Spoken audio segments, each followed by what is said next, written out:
फिर से खोलने के लिए ईरान और ओमान के बीच एक बड़ा समझौता होने वाला है। अमेरिका और ईरान जंग के बीच दुनिया भर में कच्चे तेल की सप्लाई के लिए सबसे जरूरी रास्ते पर हालात बहुत खराब हो चुके हैं। इसी वजह से अब समुद्री रास्ते नए प्लान के तहत जहाजों के आने जाने का रास्ता बांट दिया गया है और आने वाले जहाज ईरान के किनारे से होकर गुजरेंगे, वहीं जाने वाले जहाज ओमान के तट के पास से निकलेंगे।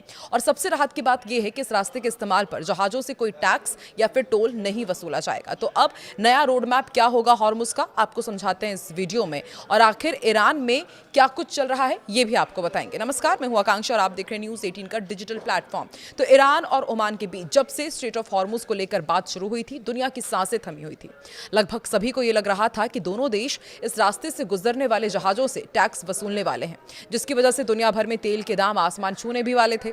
हालांकि ईरान ओमान की हॉर्मुज डील को लेकर के हाल ही में एक ऐसी खबर सामने आई है कि सभी की घबराहट दूर हो जाएगी।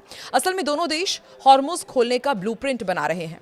हॉर्मुज पर हालात इतने उलझे हुए हैं कि हॉर्मुज में एंट्री और एग्जिट के दो अलग अलग रास्ते बनाए जा रहे हैं।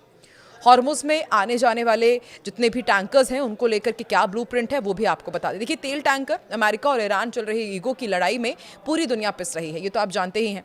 ईरान ने ट्रंप पर प्रेशर डालने के लिए स्ट्रेट ऑफ हॉर्मुज को दुनिया का सबसे खतरनाक रास्ता बना दिया। अब जाकर इसे खोलने की कोशिशें हो रही हैं। जंग के बीच हॉर्मुज के आसपास कई सी माइंस भी बिछी होने की बात सामने आई थी। यानी अब पहले की तरह जहाज कहीं से निकल नहीं सकते, अब उन्हें बताए गए सुरक्षित रास्ते से ही गुजरना होगा।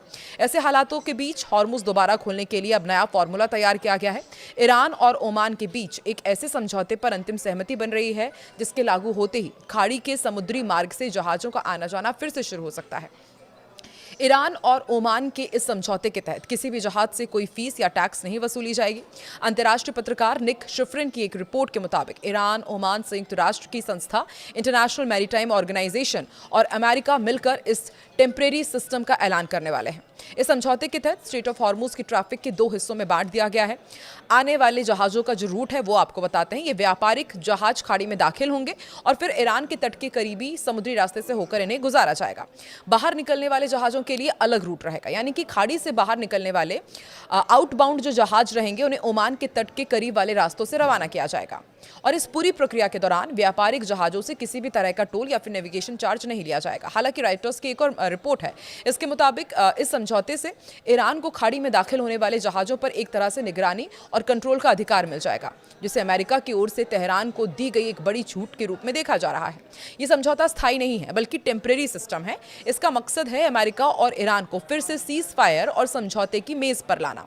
दोनों देशों के बीच 60 दिनों की टाइम लिमिट दोबारा शुरू होगी और इन 60 दिनों के दौरान ईरान के न्यूक्लियर प्रोग्राम, अमेरिका द्वारा फ्रीज की गई ईरानी संपत्तियों और हॉर्मुज के परमानेंट हल पर बातचीत हो पाएगी। और सबसे अहम बात यह है कि इन 60 दिनों के अंतरिम पीरियड में ईरान को अपना कच्चा तेल बेचने के लिए अंतर्राष्ट्रीय प्रतिबंधों में बड़ी ढील भी दी जाएगी।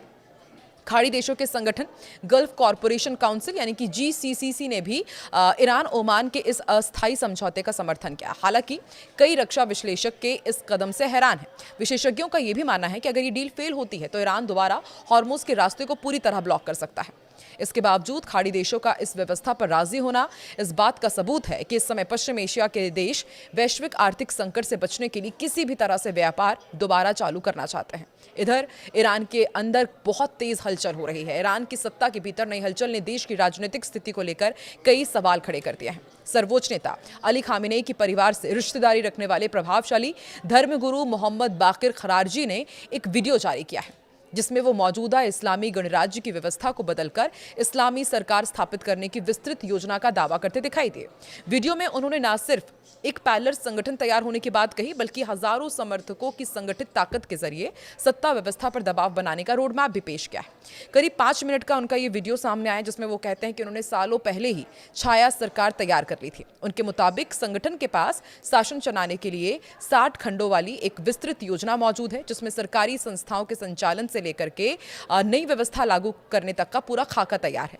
उनका दावा यह भी है कि मौजूदा इस्लामी गणराज्य अब अपने मूल्य उद्देश्य से भटक चुका है और इसे बदलने की जरूरत है। खरारजी ने संगठन विस्तार का भी साफ लक्ष्य रखा। उन्होंने समर्थकों से कहा कि हर व्यक्ति को 17 नए लोगों को जोड़ने की प्रक्रिया में शामिल होना चाहिए और फिर इसी तरह से वो प्रक्रिया आगे बढ़ती जाएगी। और इस मॉडल के जरिए 1000 शहरों में 2.5 लाख लोगों का नेटवर्क तैयार करने का दावा किया गया है। उन्होंने ये भी कहा कि पहला सम्मेलन वो अपने संगठन के संसाधनों से कराएंगे और फिर जरूरत पड़ने पर 1 लाख लोगों की रैली आयोजित की जाएगी।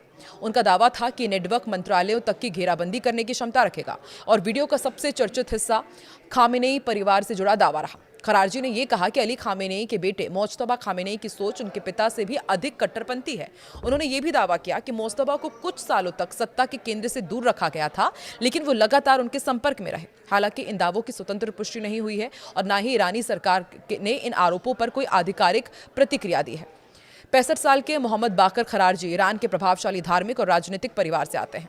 उनके पिता विशेषज्ञों की सभा के सदस्य रहे हैं और उनके परिवार के अन्य सदस्य भी लंबे समय तक विदेश नीति और सत्ता प्रतिष्ठान से जुड़े रहे हैं। यही वजह है कि उनके बयानों को सामान्य राजनीतिक बयानबाजी की जगह सत्ता प्रतिष्ठान के भीतर चल रही संभावित खींचतान के संकेत के रूप में देखा जा रहा है। एक्सपर्ट्स के बीच इस वीडियो को लेकर अलग अलग राय सामने आ रही है। एक पक्ष ये मानता है कि ईरानी सत्ता जल्द ही खरारजी के खिलाफ कार्रवाई कर सकती है, तो दूसरा ये मानता है कि सत्ता के भीतर बढ़ते शक्ति शून्य का संकेत है, जहां अलग अलग धड़े खुलकर अपनी ताकत अब दिखा रहे हैं, यानी कि सब कुछ ये जो लड़ाई हो रही है वो पावर सेंटर को लेकर है।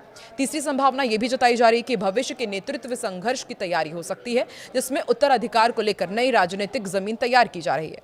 हालांकि वीडियो में किए गए कई दावों की स्वतंत्र पुष्टि नहीं हुई है, लेकिन इतना साफ है कि ईरान की सत्ता के भीतर वैचारिक संघर्ष और नेतृत्व को लेकर अनिश्चितता पहले से भी अधिक खुलकर सामने आने लगी है। आपको क्या लगता है कि क्या ईरान में एक बार फिर से सत्ता परिवर्तन होगा? क्या मुस्तफा खामेनेई के सामने खरारजी बगावत पेश करेंगे? और जिस तरीके से हम देख रहे हैं कि ईरान और ओमान के बीच अब एक डील होने जा रही है जिससे स्ट्रेट ऑफ हॉर्मुज का रास्ता खुल सकता है, आपको क्या लगता है? या फिर अमेरिका कुछ प्रेशर पॉलिटिक्स फिर करेगा? कमेंट सेक्शन पर अपना रिएक्शन जरूर दें।